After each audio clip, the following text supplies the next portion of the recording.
suffered an injury going through warm-up. She is still dressed and out on the floor to start today's game. We'll try to monitor. A couple of key rebounds at certain times in the game, but her play on the floor and the ability as well to get to the free throw line was certainly a difference as she put up 16 points in the last meeting. Hines Allen wins the tap. This is something that Washington is focused on today, taking a 24-second violation in each of the quarters.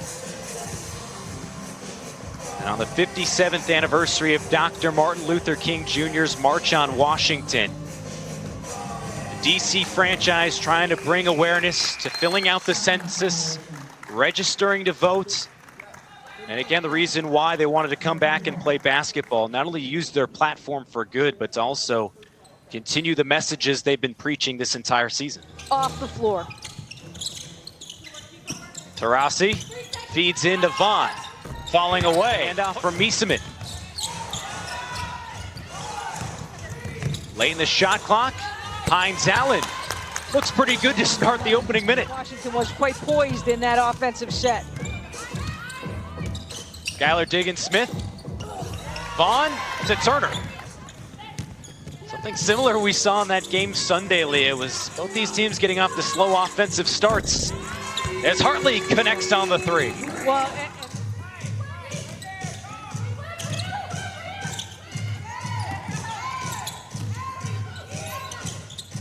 Leslie to two.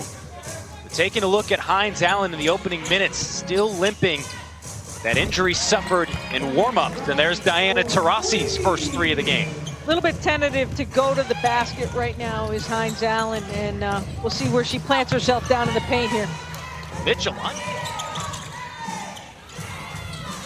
Mitchell had it poked free. A bullet inside, and Hines for that basketball. The defense hadn't clapped down on her, down low in the paint.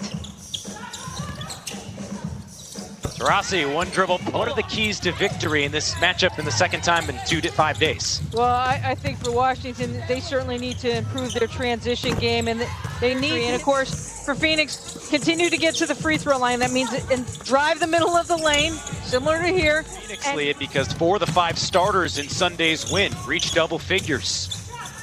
Nice bounce pass to Vaughn.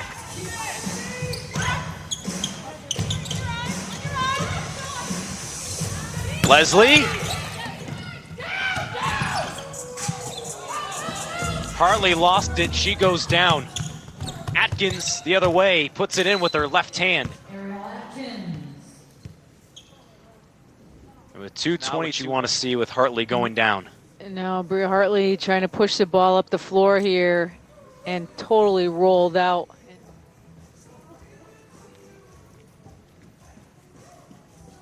Just trying to plant. The training staff of the Mercury, but still in a lot of pain. Leah, you know, if you're on the floor for Phoenix or on the bench, if and when we were able to. Under 2 to play in the first quarter. Tiana Hawkins steps back. A little bit timid to go to the glass, but certainly able to get some good trajectory off of her shot and leading the way with 6 points right now for this Washington's team as they continue first play. When We All Vote, the organization that helps register people to donate, volunteer, educate. Looking inside to Hawkins.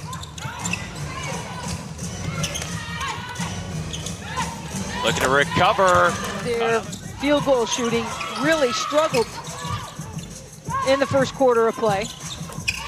Back out on the floor here.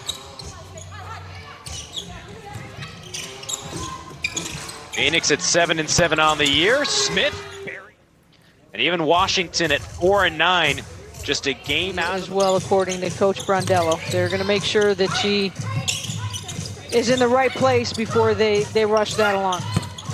But you know, if Skylar can get into a groove right now, certainly get into a rhythm, that would certainly help this team. And offensive boards by Phoenix. A chance for Phoenix to tie or take the lead. Backdoor pass, Cunningham finishes. Mitchell off the screen. Back inside with a little English. Puts it in. Down the middle of the lane, working hard. Works off of that screen hard and drives to the back. Agile as ever. Quickly off the Miesemann screen. Dishes to Hines Allen. And the layup. Kimbrough. Gives into Vaughn. 3 on the shot clock. And she puts... Mitchell to the basket once again. Miesemann couldn't control it, but it rolls to Atkins. Mitchell drives again. Sleeping bear, and like I said, Skylar Diggins-Smith hasn't really got into a flow of the game yet. Even Diana Taurasi hasn't really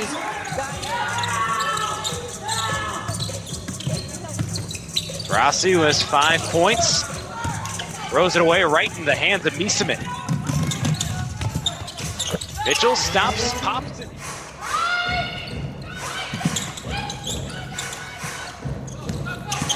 Atkins at the end of the shot clock, too strong on the lay-in. Miesemann back to Hawkins, and she hits it. Points. Diggins-Smith bringing it into the front court, taking another 24-second shot clock violation, something that both teams agreed on prior to tip. These turnovers, trying to bring a light to how important it is.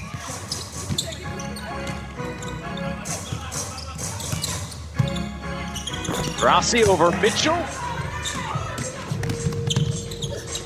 Phoenix looking for a boost. Here's Vaughn wide open. But no one's been able to consistently put it together as of yet. Mitchell 6 for the Mystics. Currently half a game out of the final playoff spot.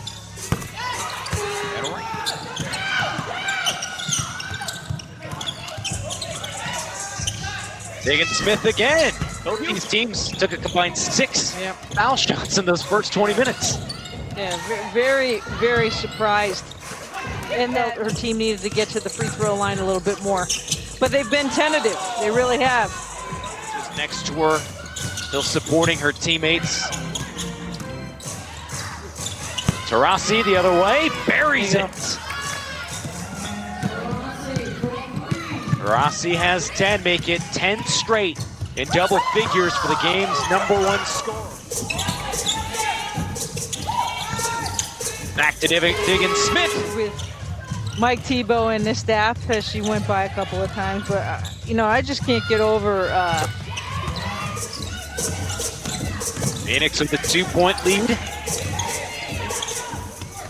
Walker Kimbrough. Sutton trying to find Miesemann. Deflects inside, and Hawkins puts 29-14. Third quarter by Phoenix. And once again, to start the quarter, Washington and Phoenix each turning it over twice on some shot clock violations to help raise awareness, to remind people to fill out the 2020 census, and to check your coach said, you know, it's not just about who you're electing for president, it's all of your local elections, and for trying to create something. Off the foot of Sutton, Walker Kimbrough ahead, puts it in, and she'll head to the line to shoot one. Right there to give her a good pat on the back.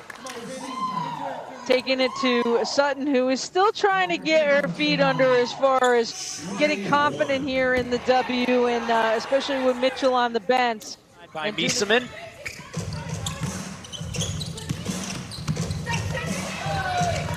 Sutton, catch and shoot. Sandy Brundello's children there enjoying the game, and I'll tell you what, they're as active defensively, like if they had a basketball court and play a little bit, and you can see all that sometimes frustration that you're feeling really coming out tonight. Skylar Diggins-Smith tonight with her 5th 20-point game of the season.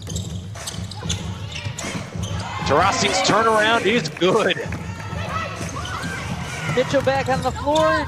I tell you what, Phoenix is just last night as well, and you know, they're brethren too. And being able to talk somebody, good hands there defensively. You know, just kind of focusing in a little bit better. Got to put it up. Add Washington to the schedule more often. 30 points combined in the last 2 games against the Mystics, and catches the errant pass from Mitchell.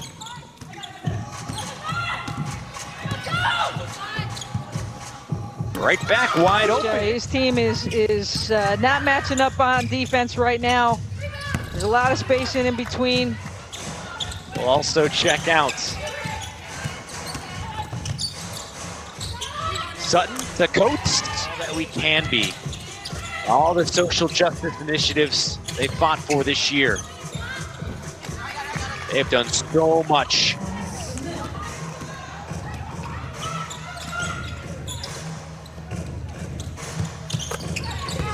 Teammate right there. You're suffering through a lot of pain right now, and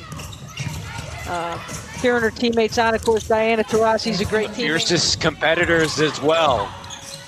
Phoenix really embodied that of its leader today in the second half of the regular season.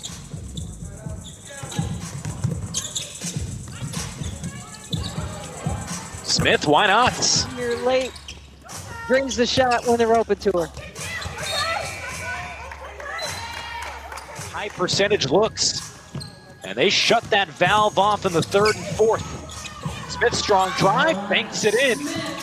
That'll cap a 14-point. Trying to get familiar and accustomed with the game, but certainly a shot blocking, changing player as it is. Ball loose, picked up by Cunningham, and she will dribble out the clock, and that is our final score tonight. A big win for Phoenix, but also a potential big loss.